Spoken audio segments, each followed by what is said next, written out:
ನಮಸ್ಕಾರ ವೀಕ್ಷಕರೇ, ಪಾಕಸ್ತ್ರ ಚಾನಲ್ಗೆ ಸ್ವಾಗತ. ಇವತ್ತು ನಾನು ಫಿಶ್ ಸಾರಿನ ರೆಸಿಪಿಯನ್ನು ನಿಮ್ಮ ಜೊತೆ ಶೇರ್ ಮಾಡ್ಕೊಳ್ತಾ ಇರೋದು. ನೀವು ಯಾವುದೇ ಒಂದು ಫಿಶನ್ನು ತಗೊಬಂದ್ರೂ ಇದೇ ಮಸಾಲೆ ಹಾಕಿ ಒಮ್ಮೆ ಟ್ರೈ ಮಾಡಿ. ತುಂಬಾ ಟೇಸ್ಟಿಯಾಗಿ ಬರುತ್ತೆ. ನೀವು ಫಸ್ಟ್ ಟೈಮ್ ಫಿಶ್ ಸಾರು ಮಾಡಿದ್ರೂ ಮನೆ ಮಂದಿಗೆಲ್ಲ ಇಷ್ಟನೇ ಆಗುತ್ತೆ. ನೀವು ಖಂಡಿತ ಮತ್ತೆ ಇದೇ ಥರ ಮಾಡ್ಕೊಳ್ಬೇಕು ಅನಿಸುತ್ತೆ. ಬೂತಾಯಿ ಬಂಗಡೆ ಮೀನಾದ್ರೂ ಕೂಡ ಹಾಗೆ, ಅಥವಾ ಬೇರೆ ಕೊಕ್ಕರ ಮೀನು ಯಾವುದಾದ್ರೂ ಕೂಡ ಹಾಗೆ. ಬೂತಾಯಿ ಬಂಗಡೆ ಮೀನಿಗೆ ಸ್ವಲ್ಪ ಹುಳಿ, ಉಪ್ಪು, ಖಾರ ಸ್ವಲ್ಪ ಜಾಸ್ತಿ ಹಾಕ್ಕೊಳ್ಬೇಕು. ಉಳಿದೆಲ್ಲ ಮೀನಿಗೆ ಇದೇ ಥರ ಮಾಡಿಕೊಂಡ್ರೆ ಚೆನ್ನಾಗಿ ಟೇಸ್ಟ್ ಕೂಡ ಚೆನ್ನಾಗಿ ಅನಿಸುತ್ತೆ. ಅಂದರೆ ಸಮುದ್ರದ ಮೀನು, ಹಳೆಯ ಫಿಶ್ ಆದರೆ ಸ್ವಲ್ಪ ಅದು ಮಾಡುವ ವಿಧಾನ ಸ್ವಲ್ಪ ಚೇಂಜ್ ಆಗಿರುತ್ತೆ. ಇದ್ರ ಸಮುದ್ರದ ಫಿಶ್ಶಿಗೆ ನಾನು ಯಾವ ಐಟಮನ್ನು ಹಾಕಿರ್ತೇನೆ ಅದೇ ಥರ ನೀವು ಮಾಡ್ಕೊಳ್ಬೋದು. ಇಲ್ಲಿ 2-3 ಥರದ ಮೀನಿದೆ. ಅಂದರೆ ಚೆನ್ನಾಗಿ ಫ್ರೆಶ್ ಆಗಿದೆ. ಇದು ಮಿಕ್ಸ್ ಮೀನಾದ್ರೂ ಚೆನ್ನಾಗಿದೆ ಅಂತೇಳಿ 2-3 ಥರದ ಮೀನನ್ನು ತೊಗೊಬಂದಿದ್ದೆ. ಇದರಲ್ಲಿ ಒಂದು 4 ಫಿಶನ್ನು ಫ್ರೈ ಮಾಡಿಕೊಂಡು ಉಳಿದದ್ದನ್ನು ನಾನು ಸಾರು ಮಾಡ್ಕೊಳ್ತೇನೆ. ಈಗ ಇದರಲ್ಲಿ 1 kg ಆಗೋಷ್ಟು ಫಿಶ್ ಇದೆ ನೋಡಿ. ಕೊಕ್ಕರ್ ಮೀನು, ಹೊಳೆಬೈಗಿ, ಹಾಗೆ ಇನ್ನೊಂದು 2 ಥರ ಮೀನುಗಳಿದೆ. ಇವನ್ನೆಲ್ಲವನ್ನು ನಾನೀಗ ಚೆನ್ನಾಗಿ ಕಟ್ ಮಾಡಿಕೊಂಡು ವಾಶ್ ಮಾಡಿಕೊಂಡು ರೆಡಿ ಮಾಡ್ಕೊಳ್ತೇನೆ. ಅದನ್ನು ನೀವು ಇದೇ ಬೂತಾಯಿ ಬಂಗಡಿನಾದ್ರೂ ಇದೇ ಥರ ಮಾಡ್ಕೊಳ್ಬೋದು. ನಾನು ಯಾವ್ಯಾವ ಮಸಾಲೆ ಹಾಕ್ತೀನಿ ಅನ್ನೋದನ್ನು ಕರೆಕ್ಟಾಗಿ ನೋಡ್ಕೊಳ್ಳಿ. ಇಲ್ಲಿ ನಾನು ಅದನ್ನು ಕಟ್ ಮಾಡಿ ಕ್ಲೀನ್ ಮಾಡ್ಕೊಂಡು ವಾಶ್ ಮಾಡ್ಕೊಂಡು ರೆಡಿ ಮಾಡ್ಕೊಂಡಿದ್ದೆ. ಅದರಲ್ಲಿ ಒಂದು 4 ಫಿಶನ್ನು ಫ್ರೈ ಮಾಡಲಿಕ್ಕೆ ತೆಗೆದಿಟ್ಕೊಂಡಿದ್ದೆ. ಇದಕ್ಕೀಗ ಉಪ್ಪು ಮತ್ತು ಅರಿಶಿಣದ ಪುಡಿ ಹಾಕಿ ಒಂದು 10-15 ನಿಮಿಷ ನಾವು ಸೈಡಲ್ಲಿ ಇಟ್ಕೊಳ್ಬೇಕು. ಯಾಕೆಂದರೆ ಉಪ್ಪೆಲ್ಲ ಚೆನ್ನಾಗಿ ಹೀರ್ಕೊಳ್ಳುತ್ತೆ. ಫಿಶ್ಶಿಗೆ ನಾವು ಮೊದಲು ಉಪ್ಪು ಹಾಕಿ ಇಟ್ಟರೆ ಚೆನ್ನಾಗಿ ಅನಿಸುತ್ತೆ ಅದು ಟೇಸ್ಟು ಕೂಡ. ಹಾಗಾಗಿ ಉಪ್ಪು ಹಾಕಿದ್ದೆ.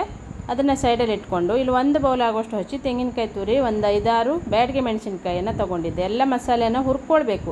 ತೆಂಗಿನಕಾಯಿಯನ್ನು ಹುರಿಯುವ ಅವಶ್ಯಕತೆ ಇಲ್ಲ. ಮಸಾಲೆಗಳನ್ನು ಡ್ರೈಯಾಗಿ ರೋಸ್ಟ್ ಮಾಡಿಕೊಂಡು ಇಟ್ಕೊಂಡಿದ್ದೆ. ನಾನು 1.5 ಸ್ಪೂನ್ ಆಗುವಷ್ಟು ಕೊತ್ತಂಬರಿ ಕಾಳನ್ನು ಹಾಕಿದ್ದೆ. ಒಂದು 5-6 ಬ್ಯಾಡಗೆ ಮೆಣಸಿನ್ಕಾಯಿ ಹಾಕಿದ್ದೆ. ಒಂದು 1/4 ಚಮಚ ಪೆಪ್ಪರ್ ಹಾಕಿದ್ದೆ. ಬೂತಾಯಿ ಬಂಗಡೆ ಆದರೆ ಇನ್ನೊಂದು 7-8 ಕಾಳು ಮೆಣಸು ಜಾಸ್ತಿ ಹಾಕ್ಕೊಳ್ಬೋದು. ಉಳಿದ ಫಿಶ್ ಆದರೆ ಇಷ್ಟೇ ಹಾಕ್ಕೊಳ್ಳಿ. ಒಂದು 10-15 ಮೆಂತೆಕಾಳು, ಹುರಿದಂಥ ಮೆಂತೆಕಾಳು, ಒಂದು 1/4 ಚಮಚ ಜೀರಿಗೆ ಹಾಕಿದ್ದೆ. ಈಗ ಎಲ್ಲ ಮಸಾಲೆಗಳನ್ನು ಮಿಕ್ಸಿ ಬೌಲಿಗೆ ಹಾಕ್ಕೊಳ್ಳೋಣ. 1 ಈರುಳ್ಳಿ ಹಾಕಿದ್ದೆ. ಇಲ್ಲಿ ನಾನು ಒಂದು 4-5 ಎಸಳು ಬೆಳ್ಳುಳ್ಳಿಯನ್ನು ಹಾಕಿದ್ದೆ. ಅವೆಲ್ಲವನ್ನು ಮಿಕ್ಸಿ ಬೌಲಿಗೆ ಹಾಕ್ಕೊಂಡು ಒಂದು ಸಣ್ಣ ಪೀಸ್ ಆಗೋಷ್ಟು ಹುಣಸೆ ಹುಳಿ, ಬೂತಾಯಿ ಬಂಗಡೆ ಆದರೆ ಇನ್ನೊಂದು ಸ್ವಲ್ಪ ಒಂದು ಸಣ್ಣ ಪೀಸ್, ಅಷ್ಟೇ ಸಣ್ಣ ಪೀಸ್ ಆಗುವಷ್ಟು ಹುಣಸೆ ಹುಳಿಯನ್ನು ಜಾಸ್ತಿ ಹಾಕ್ಕೊಳ್ಬೇಕು. ಈ ಮೀನಾದರೆ ಉಪ್ಪು, ಹುಳಿ, ಖಾರ ಸ್ವಲ್ಪ ಕಡಿಮೆ ಅನಿಸುತ್ತೆ. ಮತ್ತು ಮಸಾಲೆ ಎಲ್ಲ ಸೇಮ್ ಹಾಕ್ಕೊಳ್ಬೇಕು. ಇಲ್ಲಿ ನೈಸಾಗಿ ರುಬ್ಕೊಂಡು ಈ ಪಾತ್ರೆಗೆ ಶಿಫ್ಟ್ ಮಾಡ್ಕೊಂಡಿದ್ದೆ. ನಂತರ 1 ಈರುಳ್ಳಿ ಮತ್ತು 1 ಟೊಮೆಟೊವನ್ನು ಸಣ್ಣದಾಗಿ ಕಟ್ ಮಾಡಿ ಈ ಮಸಾಲೆ ಜೊತೆ ಸೇರಿಸ್ಕೊಂಡಿದ್ದೆ.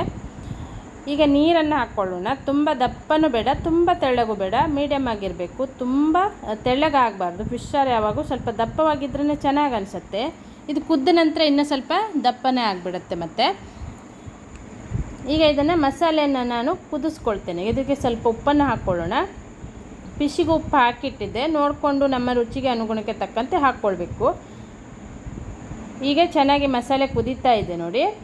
ಈಗ ಕುದೀತಿರುವಾಗ ನಾವು ಇಲ್ಲಿ ಉಪ್ಪು ಮತ್ತು ಅರಿಶಿಣದ ಪುಡಿ ಹಾಕಿಟ್ಟಂಥ ಫಿಶನ್ನು ಹಾಕ್ಕೊಳ್ಳೋಣ. ಈ ಮಸಾಲೆಯನ್ನು ಕುದಿಸ್ಕೊಂಡ ನಂತರನೇ ನಾವು ಫಿಶನ್ನು ಹಾಕ್ಕೊಳ್ಬೇಕು. ಯಾಕಂದರೆ ಫಸ್ಟಿಗೆ ಹಾಕಿಬಿಟ್ರೆ ಫಿಶೆಲ್ಲ ಕಟ್ಟಾಗಿ ಹೋಗುತ್ತೆ. ಈ ಮಸಾಲೆ ಚೆನ್ನಾಗಿ ಕುದಿಸ್ಕೊಂಡ ನಂತರ ಫಿಶನ್ನು ಹಾಕಿ ಮತ್ತೆ ಚೆನ್ನಾಗಿ ಕುದಿಸ್ಕೊಳ್ಬೇಕು. ಫಿಶ್ ಬೇಯುವ ಹಾಗೆ ಅದನ್ನು ಚೆನ್ನಾಗಿ ಕುದಿಸ್ಕೊಂಡ್ರೆ ಆಯಿತು. ಚೆನ್ನಾಗಿ 1-2 ಕುದಿ ಚೆನ್ನಾಗಿ ಕುದಿಸ್ಕೊಂಡ್ರೆ ಈ ಫಿಶ್ ಅಂತೂ ಚಿಕ್ಕ ಚಿಕ್ಕ ಫಿಶ್ ಆಗಿರೋದ್ರಿಂದ ಬೇಗನೆ ಬೆಂದುಬಿಡುತ್ತೆ. ಈಗ ಇದನ್ನು ಚೆನ್ನಾಗಿ ಕುದೀತಾ ಇದೆ. ಈ ಥರ ನಾವು ಆವಾಗವಾಗ ಅಲುಗಾಡಿಸ್ಕೊಳ್ತಾ ಇರಬೇಕು. ಅಂದರೆ ತಳ ಹಿಡಿಬಾರ್ದಂತೇಳಿ ಅಲುಗಾಡಿಸ್ಕೊಳ್ಳೋದು. ಸೌಟಲ್ಲಿ ಮಗ್ಚಾಡೋದಿಲ್ಲ. ಈ ಥರನೇ ಅಲುಗಾಡಿಸ್ಕೊಂಡ್ರೆ ಚೆನ್ನಾಗಿ ಅನಿಸುತ್ತೆ. ಅದು ತುಂಬಾ ಟೇಸ್ಟಿಯಾಗಿ ಸೂಪರಾಗಿ ಬರುತ್ತೆ ಈ ಫಿಶ್ಶು ಕೂಡ. ನೀವು ಇದೇ ಥರ ಮಸಾಲೆಗಳನ್ನು ಹಾಕಿ ಒಮ್ಮೆ ಟ್ರೈ ಮಾಡಿ. ಮನೆ ಮಂದಿಗೆಲ್ಲ ಇಷ್ಟನೂ ಆಗುತ್ತೆ ಇದು. ಹಾಗೆ ವಿಡಿಯೋನ ಇನ್ನೊಬ್ರಿಗೂ ಶೇರ್ ಮಾಡಿ, ಲೈಕ್ ಮಾಡಿ. ಫಸ್ಟ್ ಟೈಮ್ ನನ್ನ ಚಾನಲನ್ನು ನೋಡ್ತಾ ಇದ್ದರೆ ಸಬ್ಸ್ಕ್ರೈಬ್ ಮಾಡಿಕೊಂಡು ಪಕ್ಕದಲ್ಲೇ ಇರುವಂಥ ಬೆಲ್ ಬಟನನ್ನು ಕ್ಲಿಕ್ ಮಾಡಿದರೆ ನಾನು ಯಾವುದೇ ಒಂದು ರೆಸಿಪಿಯನ್ನು ಅಪ್ಲೋಡ್ ಮಾಡಿದಾಗ ಅದರ ನೋಟಿಫಿಕೇಷನ್ ಫಸ್ಟ್ ನಿಮಗೆ ಬರುತ್ತೆ. ನಾನೀಗ ಫಿಶ್ ಸಾರು ರೆಡಿಯಾಗಿದೆ. ಸ್ಟವನ್ನು ಆಫ್ ಮಾಡಿಕೊಂಡಿದ್ದೆ. ಎಷ್ಟು ಚೆನ್ನಾಗಿ ಬಂದಿದೆ ಅಂದರೆ ಒಮ್ಮೆ ನೀವು ಇದನ್ನು ಟ್ರೈ ಮಾಡಿದಾಗಲೇ ಗೊತ್ತಾಗುತ್ತೆ. ಸೂಪರ್ ಟೇಸ್ಟಿ, ಸಖತ್ತಾಗಿ ಬಂದಿದೆ. ಬಾಯ್ಲ್ಡ್ ರೈಸಿಗೂ ಹಾಗೆ ವೈಟ್ ರೈಸಿಗೂ ತುಂಬಾ ಚೆನ್ನಾಗಿ ಅನಿಸುತ್ತೆ. ಹಾಗೆ ವಿಡಿಯೋನ ಇನ್ನೊಬ್ರಿಗೂ ಶೇರ್ ಮಾಡಿ. ನನ್ನ ಚಾನಲಿಗೊಂದು ಸಪೋರ್ಟ್ ಮಾಡಿ, ಲೈಕ್ ಮಾಡಿ, ಕಮೆಂಟ್ ಬಾಕ್ಸಲ್ಲಿ ಕಮೆಂಟನ್ನು ಬರ್ತಿಸಿ. ವಿಡಿಯೋನ ಪೂರ್ತಿಯಾಗಿ ನೋಡಿದ್ದಕ್ಕೆ ಥ್ಯಾಂಕ್ ಯು.